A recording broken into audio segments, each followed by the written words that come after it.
рушди деҳот. дуруд тамошобинони азиз, инак силсила барномаи навбатии рушди деҳот аз ҷамоати деҳоти рӯдакӣ омода шудааст. дар ҷамоати мазкур 13 деҳа буда дар он 22617 нафар аҳолӣ зиндагӣ мекунад, ки аз он 11057 нафарашонро занон ташкил медиҳанд. 11558 нафарашонро бошад мардон ташкил медиҳанд, ки ин 3764 хоҷагиро дар бар мегирад. ҷамоат дорои 11 мактаби таҳсилоти миёнаи умумӣ ва як иловагӣ буда 5 хонаи саломатӣ, 5 то маркази саломатӣ, 2 то беморхонаи минтақавӣ ба аҳолӣ хизмат мерасонад. аслан мардуми деҳот ба кишту кори ғалладонагӣ, картошка, ҷуворимакка, зироатҳои техникӣ, зағир, сабзавот ва хӯроки чорво машғул мебошанд. дар ҷамоат 7 хоҷагии деҳқонӣ коллективӣ, 365 хоҷагии инфиродӣ мавҷуд аст. ҳангоми наворбардорӣ мо нахуст бо раиси ҷамоати деҳоти рӯдакӣ Олимҷон Солиев оиди нақша ва омодагӣ ба 30-умин солгарди иҷлосаи шӯрои олӣ ва 35-солагии истиқлоли ҷумҳурии Тоҷикистон ҳамсӯҳбат шудем. бахшида ба 30-солагии иҷлосаи 16-уми шӯрои олии ҷумҳурии Тоҷикистон, яъне иҷлосаи тақдирсоз ва 35-солагии истиқлоли давлати ҷумҳурии Тоҷикистон коро ба роҳ монда шудааст. соли гузашта бахшида ба 30-солагии истиқлолияти давлати ҷумҳурии Тоҷикистон якчанд корҳои назаррас ба сомон расонда шуд аз тарафи соҳибкорон, аз тарафи кормандони ҷамоат ва фаъолони деҳа. имрӯзҳо бахшида ба муносибати 30-солагии иҷлосаи тақдирсоз ва 35-солагии истиқлоли давлати ҷумҳурии Тоҷикистон дар тамоми деҳаҳо иншоотҳои ҷашнӣ ба нақша гирифта шудааст ва соли сипаршудаи сода мо 5 иншооти ҷашнӣ дорем, ки як теша аллакай ба истифода додем, 4 дига то охири сол ба истифода дода мешавад бо дастгирии соҳибкорон. инчунин дар деҳо баҳри пешбурди маърифатнокии аҳолӣ, пешгирӣ аз ҳодисаҳои номатлуб, корҳои фаҳмондагӣ бо фаъолон, бо сокинони деҳо рафта истодааст. инчунин дар асоси дастури супоришҳои асосгузори сулҳу ваҳдати миллӣ пешвои миллат ҷаноби олӣ муҳтарам Эмомалӣ Раҳмон ва раиси вилояти Суғд муҳтарам Раҷаббой Аҳмадзода ва раиси шаҳри Панҷакент муҳтарам Абдухолиқ Холиқзода корҳо ба анҷом расонда истодааст. корҳои зиёде дар назар гирифта шудааст, ба нақша гирифта шудааст. имрӯзҳо дар ҷамоати деҳоти рӯдакӣ гурӯҳи корӣ ташкил дода шудааст, ки ҳар як хонаро дар ба дар гашта баҳри захираи 2 солаи хӯрока дар амборҳо корҳо бо мардум, бо оилаҳо дар алоҳидагӣ корҳои фаҳмондагӣ гузаронида шудааст ва захираи хӯроки ҳар як оила дар ба дар гашта санҷида шудааст, ки дар оянда бо ин кор мо ҷоноб менамоем. пас аз суҳбат бо раиси ҷамоати деҳоти рӯдакӣ Олимҷон Солиев аз беморхонаи минтақавии деҳаи рӯдакӣ дидан намудем.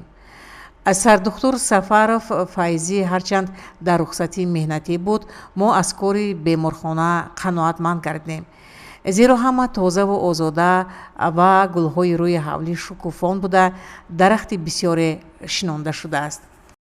ман ҳамрозода Шодибек, сарбеҳёри беморхонаи минтақавии деҳаи Кулолӣ мебошам. беморхонаи минтақавии деҳаи Кулолӣ дорои 15 кати табобатӣ мебошад, ки дар он 5 кат амрози дарона, 5 кат бачагона ва 5 кати дигар таваллудхона мебошад. дар беморхонаи минтақавии деҳаи Кулолӣ тамоми шароитҳо муҳайё карда шудааст барои беморон барои саривақт табобат гирифтан. бисёртар дар беморхона беморон бо бемориҳои амрози даруна, яъне дарунравӣ шикоят мекунанд, бо бемориҳои илтиҳоби бодумакҳо, илтиҳоби бронхо, аз он ҷумла таваллуд ҳам дар ин ҷо ба қайд гирифта мешавад.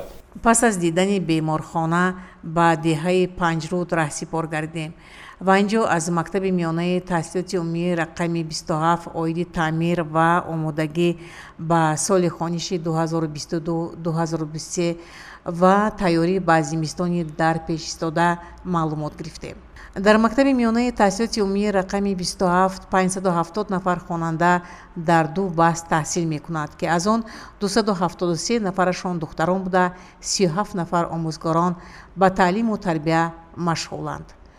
соли хониши 2021-22ро 23 нафар хатм намуда 13 нафарашон ба маркази миллии тестии назди ҳукумати ҷумҳурии Тоҷикистон ҳуҷҷат супорданд. ҳангоми суҳбат муовини директори мактаб Каримов Раҳимҷон аз рафти таъмир ва омодагӣ ба соли хониши 2022-2023 барои мавсими зимистони дар пеш истода 5 тонна ангишсанг, 3 тонна ҳезум захира карда шудааст.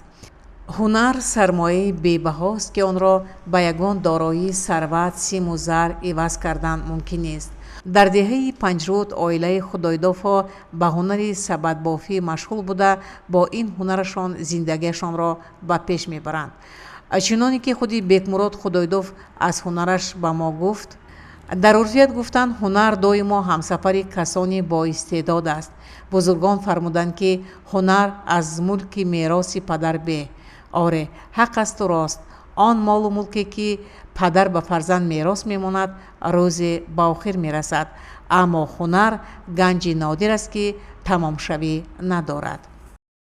ман Худойдоду Бекмурод ҳунарам ҳамин сабадбофӣ аз бобо аз падарам ёд гирифтагӣ ҳамина давом дода зиндагима дида истодагам соҳиби 5 фарзанд 9 та набира дар ҳамин соҳа сардори хоҷигӣ шуда кор карда истодам.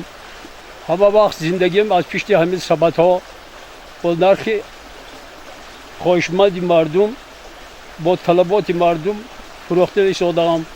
ман ҳунарама аз падарам ёд гирифтам ҳамин сабадбофия ва аз навдаҳои олболу, оллуча, девора, бодом ҳамин чизҳо истифода мебарам. сипас аз деҳаи Некнод дидан кардем. ҳангоми вориди деҳа шудан мардумро саргарми кор дидем. ин ҷо кор дар авҷ буд. соҳибкор Ҷурат Ҷураев тасмим гирифтааст ки дар даромадгоҳи деҳа як дарвозаи замонавӣ сохта ба истифода диҳад. дар даромадгоҳи деҳа як гӯшаи он мавзеи селбиё аст. ин ҷо 14 метр девори сангин бардошта роҳро пурра аз хатари сел эмин нигоҳ медоранд. яке аз нафақахӯрони деҳа омӯзгори варзида ки дар корҳои ободонӣ саҳмгузор аст, Шамсиддин Қаноатов мебошад ки ба мо чунин андешаронӣ кард. ҳай мо шаҳрванди деҳаи Некнод, ман як умр омӯзгор коркардагӣ ман ба нафақа баромадам. шукри худо фарзандо калон шуданд, ёрдам кардам. ман хеле як чанд миқдори муайян маблағ ҷамъ кардам. ҳар одамо гуфтанд ки ҳаҷ равед ё ки чӣ равед, лекин ман гуфтам ки ба ҳамин раи деҳа ба як ободӣ кунам, баъд ҳаҷ мерам. ҳамин иқтиҳомхати раи деҳа сар кардем. якчанд этап дорад, этапи аввалаш буд кардем. аввал ин ки ҳамин раи обаш дуруст кардем, аз боло латок мондем. дуюм этап накун хум рехта, рег рехта ҳавои ҳамвор кардан наздик омад истодааст. худо хоҳад агар умр боқӣ бошад, ҳамин хел мақсад дорам ки на танҳо худам бо дастгирии аҳолӣ, ба дастгирии дӯстон ҳастам одамое ки ёрдам мекунанд, ҳамин роҳа асфалт кунем. ниятгар нек ояд подшоҳро, ба ҷои гул гӯҳар борад гиёҳро. истиқоматкунандаи деҳаи Некнод Мӯминов Раҳмат саргарми ҳунари волои худ буд, яъне машғули кори оҳангарист ки аз авлод ба авлод ҳамчун мерос боқӣ мондааст. чуноне ки худи ӯ мегӯяд: шукри ҷаноби олӣ мекунам олаш ки ҳунарҳои мо зинда кард.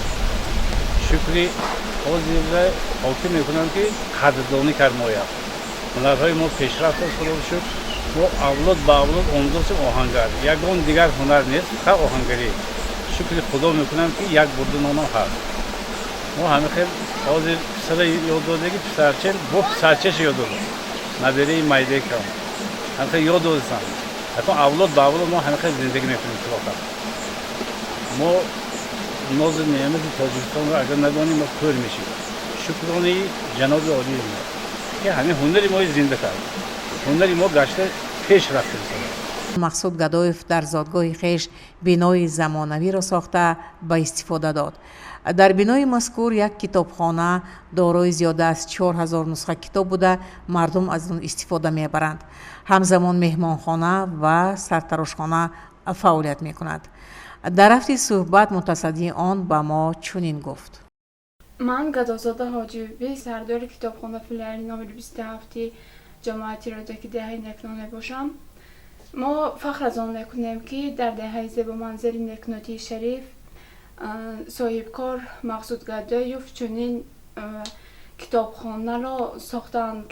این تعدادی زمینی که پیشتر به نامی پیشتر کهنه بود نمودی کهنه نو رو و بینای نو یعنی با کتابخانه، مهمانخانه و سرتراشخانه گشوده شد و در اینجا چه که میبینیدن کتاب های هستند در تمامی نمودی شاعره ها نظم نثر تاجیک همه چیز را میبینیم میابی و فخر از آن میکنیم که تمامی کودکان و نورسانی دهه نکنات به این کتابخانه می آیند و کتاب ها را میبرند و کتاب های ما دسترس تمامی دهه و دسترس تمامی مردمان جمهوری ایستاده است و در مهمانخانه که در اینجا ذکر شده است در این مهمانخانه مهمانان را قبول میکنیم و پیرها آمده سرتراشخانه و میسر میگیرند و این برای 30 سالگی اجلاسیه و 35 سالگی استقلالیت دولتی جمهوری تاجیکستان برگزار گردیده شده است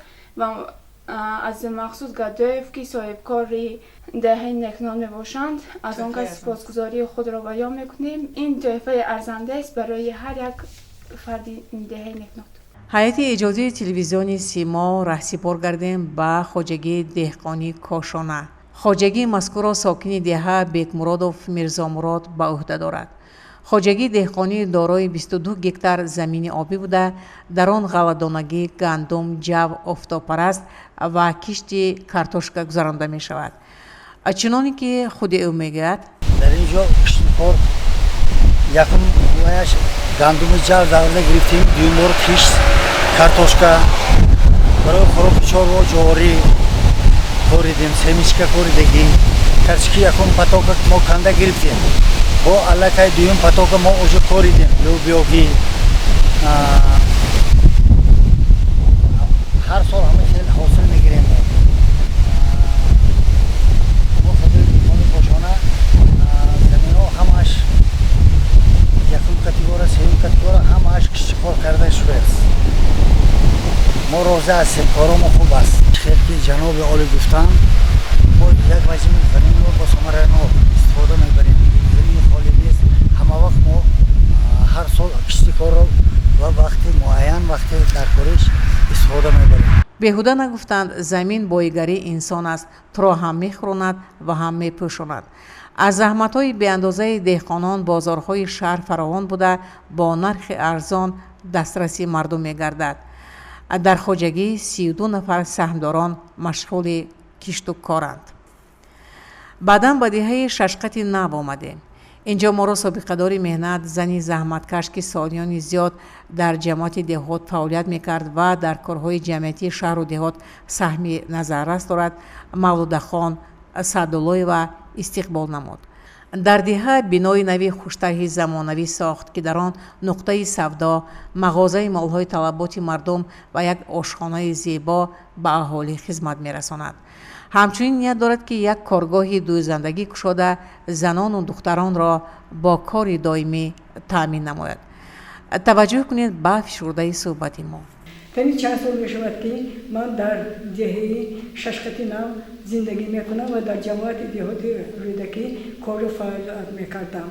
حاضر به نفقه برآمدم، صاحب کار هستم، رئیس خواجگی دهقانی جمشید را به عهده دارم و من با همراهی فرزندانم اقدامی پیشگرفته جناب عالی را سرمشق خود دانسته من قرار دادم که برای сафари ҳаҷ нараваму барои сохтани ҳамин мағоза ва аптека ва цехи дӯзандагӣ ва остановкаи замонавӣ ва ошхона барои халқи ҳаминҷа ба истифода тиям ва ман инро сохта ба истифода додам бо ҳамроҳи фарзандонам.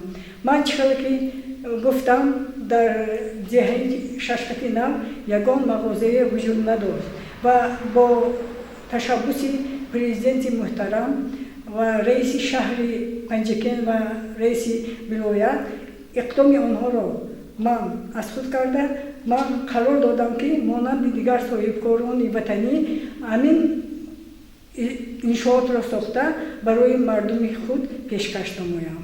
Ман барои пешвоз гирифтани 35-солаги истиқлолияти ҷумҳурии Тоҷикистон кӯшиши ғайрат менамоям ки бо фарзандонам барои обод намудани деҳаи худ бо саҳми арзандаи худро гузорам. Ман мехоҳам ки боз агар иҷозат шавад ба он тарафи раҳе ки рӯбарӯи остановкаи худамо ҳаст, бо як остановкаи бо замонавӣ созаму ба истифода тиям. Ман цехи дӯздандагиро ташкил кардам, аз моҳи август ба кор истифода метиям. 8 нафар занҳои деҳотиро бо кор таъмин мекунам, 2 нафар дар мағоза кор мекунам, 4 нафар дар ошхонаи ва ҷамшед кор мекунам. худои худованди карим илоҳи ҳамашона худо нигаҳ дорад. ман бо кӯшиши ғайрат мекунам ки ҳамин деҳаи худамро обод кунам. бинандагони гиромӣ, барномаи навбатии рушди деҳот аз ҷамоати деҳоти рӯдакӣ инҷо ба поён мерасад. хайр, то барномаи минбаъда сарбаланду муваффақ бошед.